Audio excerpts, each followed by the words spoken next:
Maayong gabi kanatong tanan, labi na sa mga followers ug non-followers, all my friends.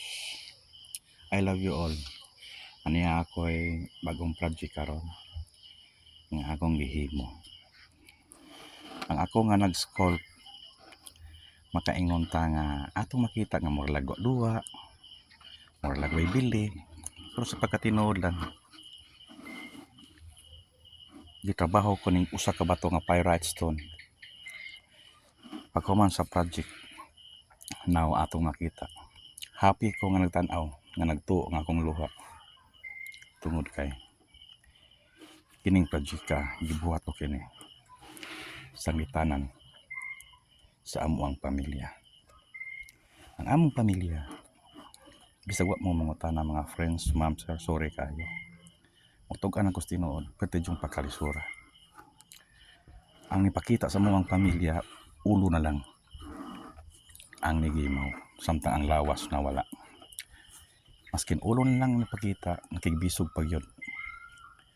Nagilokdo, gipasan o gidala sa matarong ang mga anak. Ingon ini, sakit lamdumon ang akong project karon. Tungod kay sobra. Ka-depress ang akong huna-huna sa diha.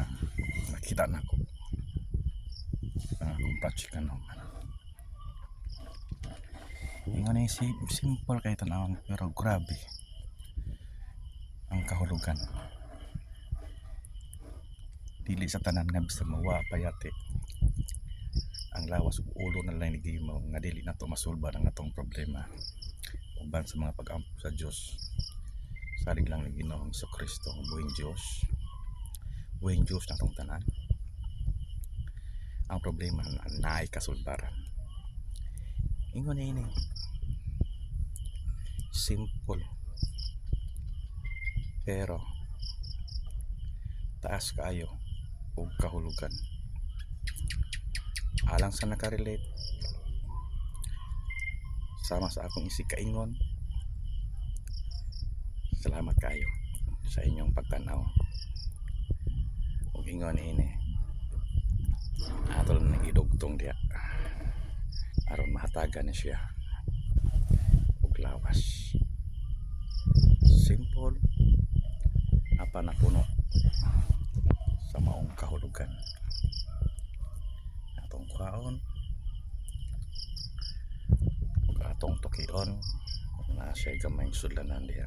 So ang atong mga paningkamo bisag niagi patag problema, niagi pa mi o niagi pa ko og dakong problema apan ang akong paghagpa uban sa mga paningkamot kay natay pagsalig sa buhing Dios na si Kristo.